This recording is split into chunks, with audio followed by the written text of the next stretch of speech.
बोलू. आता रोम्बस ज्याला आपण समभुज चौकोन है ना मराठीमध्ये म्हणतो. आता एक लक्षात घ्या, समभुज चौकोन आणि चौरस यामध्ये काही गोष्टी संदर्भात अर्थातच स्क्वेअर या संदर्भात काही फरक आहे. मग तो फरक कसा आहे की चौरसाची प्रत्येक बाजू सारख्या मापाची आहे आणि समभुज चौकोनाची पण प्रत्येक बाजू सारख्या मापाची आहे. पण चौरसाचा प्रत्येक कोन काटकोन आहे आणि समभुज चौकोनाचा प्रत्येक कोन काटकोन असतो का? नाही. हा एक फरक आहे. तर रोम्बसची एक जनरल फिगर मी तुमच्या समोर काढतो. ओके, सपोज हा रोम्बस आहे. रोम्बसचं पहिलं वैशिष्ट्य काय सांगितलं मी तुम्हाला की त्याचे जे साइड्स आहे. सपोज हा रोम्बस आहे पी क्यू आर आणि एस. तर पहिली जी प्रॉपर्टी असेल रोम्बसची तर ती आहे की त्याच्या सर्व बाजू ऑल साइड्स जे आहेत ते एकरूप असतात. सो कॉन्ग्रुएंट म्हणू आपण त्याला, सारख्या मापाचे. All sides are equal in length है ना. कॉन्ग्रुएंटचा अर्थ काय आहे? इक्वल इन लेंथ म्हणजे सर्व बाजू या समान मापाच्या असतात. हे पहिले वैशिष्ट्य सांगता येईल. त्यानंतर दुसरं जे वैशिष्ट्य आहे तर हा जो रोम्बस आहे वाटल्यास दुसऱ्या रंगाने मी इथे ड्रॉ करतो. तर सपोज मी याची एक डायगोनल काढली.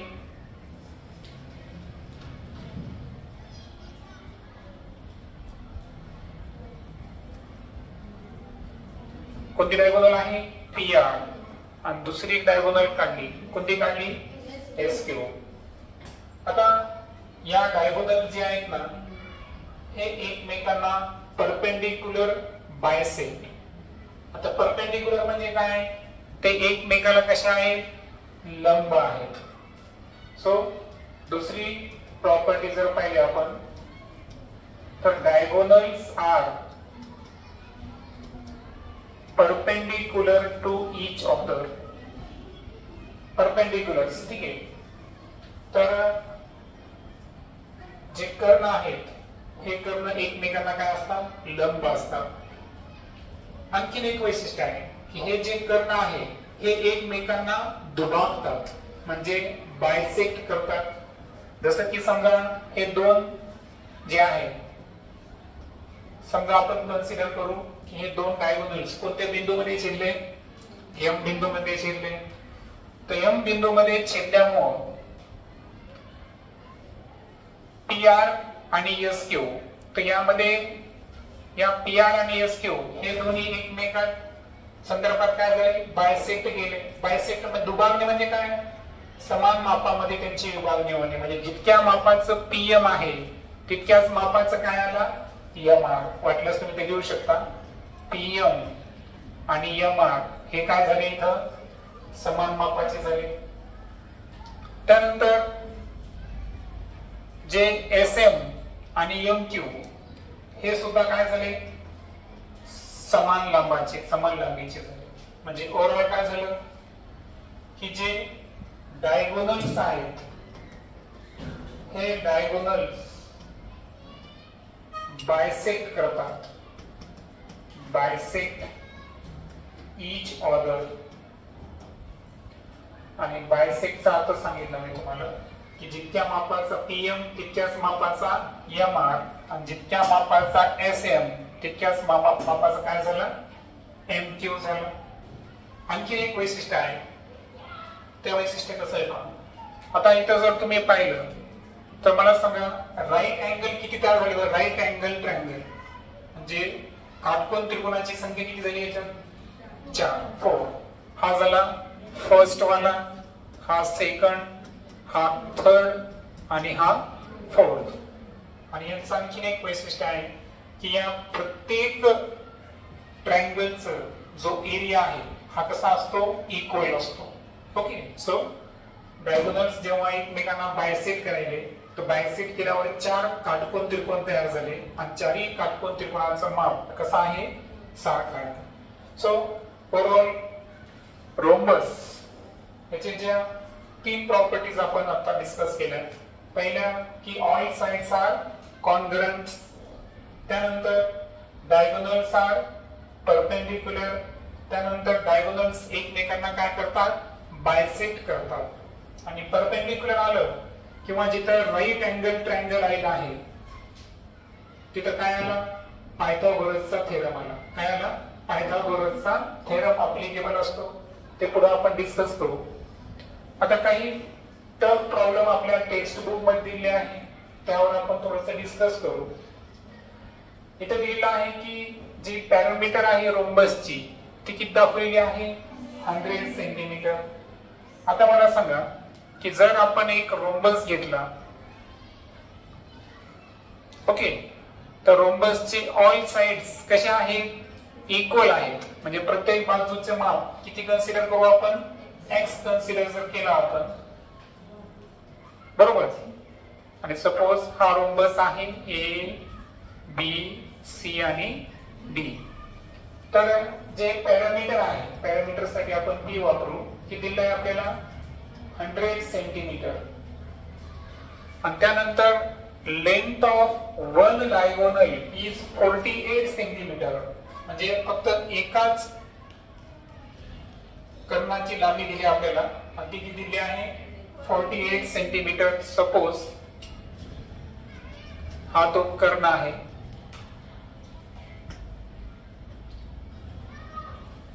कोणता घेतला कर्ण आपण, AC. तो किती मापाचा आहे, 48. आता दुसरा कर्ण जो BD आहे तो त्याला काय करणार बरं, बायसेक्ट करणार. काय करणार, बायसेक्ट. बायसेक्ट केल्यावर इथलं माप पण 24 आणि इथलं माप सुद्धा किती होणार, 24 होणार.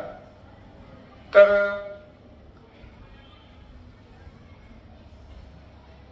फायनली आपल्याला विचारलं what is the area of quadrilateral. आणि मग आपल्याला या चौकोनाचं काय काढायचं आहे, क्षेत्रफळ काढायचं आहे. आता एक लक्षात घ्या की समभुज चौकोनाचे क्षेत्रफळाचं सूत्र काय आहे, 1/2 गुणिले कर्णाचा गुणाकार है ना. Area of rhombus is equal to half into d1 into d2 है ना. दोन डायगोनलच्या मल्टिप्लिकेशनचं हाफ, हा असतो एरिया. आता एरियासाठी आपल्याला लागेल डायगोनल्स. काय लागेल, डायगोनल्स. पैकी आपल्याला फक्त एकच डायगोनल दिली, दुसरी दिली का नाही. त्यानंतर एरियासाठी आपल्याला साइड आवश्यक नाहीये, पण पॅरामीटर वरून आपण काय काढू शकतो, साइड काढू शकतो. आणि साइड वरून काय करू शकतो, दुसरी डायगोनल काढू शकतो. आणि त्यानंतर आपण काय कॅल्क्युलेट करणार, एरिया. म्हणजे हे गणित एकूण किती स्टेप मध्ये आहे, 3 स्टेप मध्ये आहे. आता पॅरामीटरचा फॉर्म्युला जो स्क्वेअरला तुम्ही वापरता, चौरसला, तोच इथे वापरायचा. कारण चौरसाच्या सर्व बाजू सारख्या आहेत आणि रोम्बसच्या पण सारख्या आहेत. काय आहे चौरसाची परिमिती, 4 गुणिले बाजू. तर इथं पण तोच फॉर्म्युला वापरायचा की parameter of rhombus is equal to काय येईल, 4 into side. and therefore parameter किती दिलं आपल्याला, 100 is equal to 4 into side आपण किती कन्सिडर केली, x. वाटल्यास तुम्ही इथं कन्सिडर करायचं. Suppose side of rhombus is equal to x. आपण गृहीत धरलं समजा x आहे.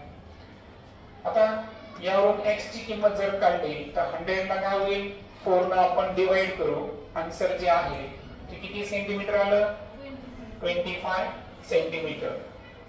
मग आता या x ची किंमत किती आली, 25. मग आता मला सांगा हा राईट अँगल ट्रायंगल आहे. त्यानंतर आता ही जी बाजू आहे, सपोज या सेंटरला मी O कन्सिडर करतो. काय कन्सिडर करतो, O, जिथं ते बायसेक्ट केलेले डायगोनल्स. आता OB चं माप मी Y कन्सिडर करतो.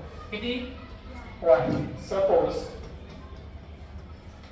OB is equal to y centimetre. Okay. आता y ची किंमत काढायची आपल्याला.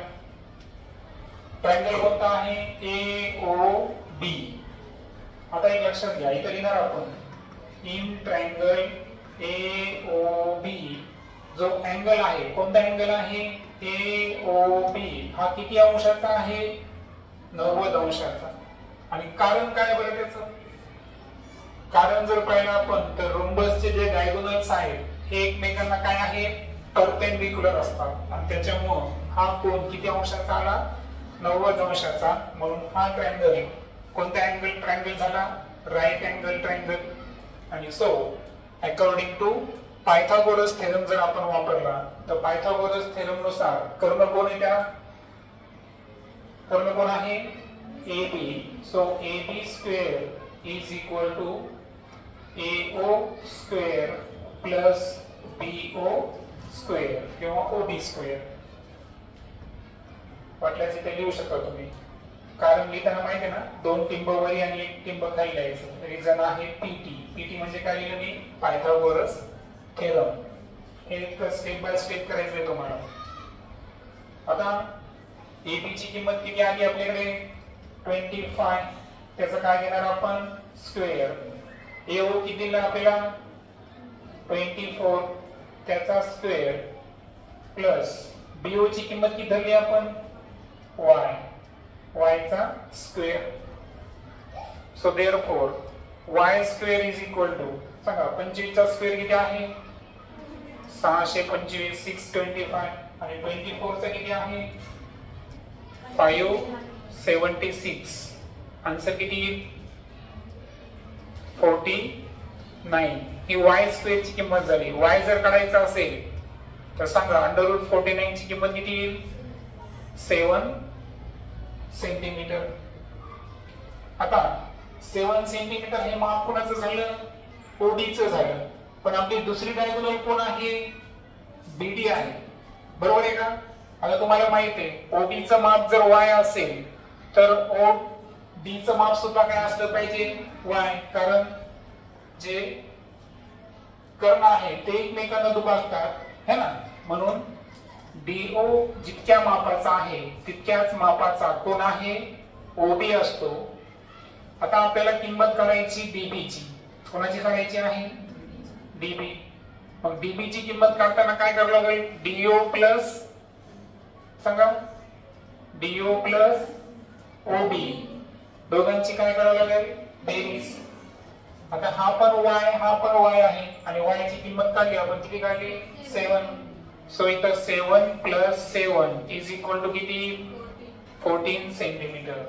म्हणजे आता आपल्याकडे काय आला D2 आला है ना, दुसरे डायगोनल आली. आपल्यास मी अनदर चिन्ह या ठिकाणी लिहितो. आता आपल्याकडे जो डाटा आहे सांगा D1 ची किंमत आपल्याला दिली होती, ती दिली होती 48 आणि जी दुसरी डायगोनल आहे D2 त्याची लेंथ आपण काढली आता किती आली 14 सेंटीमीटर. आणि आता एरिया ऑफ क्वाड्रिलॅटरल कोणता रोम्बस आहे आपला ABCD. त्याचं काय असेल 1/2 गुणिले D1 गुणिले D2 is equal to half. D1 किती आपल्याकडे 48, D2 किती आहे 14. सो 2 1 जा 2, 2 7 जा 14, 7 8 जा 56, 7 4 जा 28. 28 मध्ये 5 ऍड करा किती झाले 33. 336 सेंटीमीटर स्क्वेअर हे त्याचा काय आला एरिया. ओके. तुमच्याकडे अजून एक फॉर्म्युला आहे कोणता की तुम्ही एक ट्रायंगलचा काय करा एरिया काढा आणि त्या एरियाला कितीने मल्टिप्लाय करायचं 4 ने मल्टिप्लाय केलं तरी ते आन्सर 336 च निघेल. म्हणजे दोन पद्धतीने तुम्ही आन्सर फायनलाइज करू शकता. सेकंड किंवा अनदर जे एक्झाम्पल आहे त्यामध्ये तुम्हाला डायगोनलची लेंथ दिलेली आहे है ना. लेंथ ऑफ डायगोनल किती दिली आहे 30 सेंटीमीटर आणि डायगोनल दुसरी न देता आपल्याला एरिया दिलेला आहे किती आहे 200 40 स्क्वेअर सेंटीमीटर आपल्याला काय करायचं आहे पॅरामीटर. म्हटल्यास आपण कन्फ्युज होणे म्हणून डाटा काढून घेऊ. सांगा डाटा मध्ये काय दिलं आपल्याला D1 किती दिला आहे 30 सेंटीमीटर. त्यानंतर area 240 square centimetre centimetre square. आणि त्यानंतर काय फाइंड करायचं आपल्याला पॅरामीटर फाइंड करायचं आहे. इथं पण रेफरन्स साठी आपण काय करू एक छोटीशी आकृती काढू रफ. सपोज ही आहे LMNO आणि यांचे डायगोनल्स एकमेकांना काय करतील परपेंडिक्युलर पण असतील आणि बायसेक्ट पण करतील आणि प्रत्येक साइड इक्वल लेंथची असेल. आता काय झालं पहा की एक डायगोनल 30 सेंटीमीटरची आहे. सपोज असं कन्सिडर करू आपण की जी डायगोनल 1 आहे ती कोणती आहे LN. आता डायगोनलचं माप किती आहे 30 सेंटीमीटर. आता यांचा मिडिंग पॉइंट घेऊ आपण T. कोणता घेतला T. आता सांगा LT चं माप जेवढं आहे तितकंच माप कोणाचं आहे TN चं. आणि LN च्या मापाला कितीने भागायचं आहे तुम्हाला 2 ने. मग 30 ला जर 2 ने डिवाइड केलं तर आन्सर किती येईल 15. सो आता हे माप झालं 15 आणि हे माप सुद्धा किती आहे 15 आहे. एरिया दिलेला आपल्याला. सांगा आता एरियाचं सूत्र काय आहे एरिया ऑफ रोम्बस कोणता आहे LMNO is equal to half into D1 into D2. आता आपल्याला पॅरामीटर काढायचा आहे पण D2 दिला का नाही. आपल्याला D2 काढावं लागणार अगोदर. D2 काढला त्याच्यानंतर साइड काढावं लागेल आणि साइड काढली तरच काय काढावं लागेल पॅरामीटर काढावं लागेल. म्हणजे काढायचं काय आपल्याला काढायचं होतं पॅरामीटर.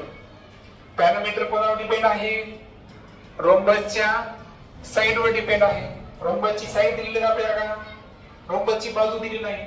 मग बाजू कशावर डिपेंड आहे 2 डायगोनलवर. 2 पैकी एकच दिली दुसरी दिली का नाही. म्हणजे अगोदर डायगोनल काढायची त्यानंतर साइड काढायची आणि त्यानंतर काय काढायचं पॅरामीटर.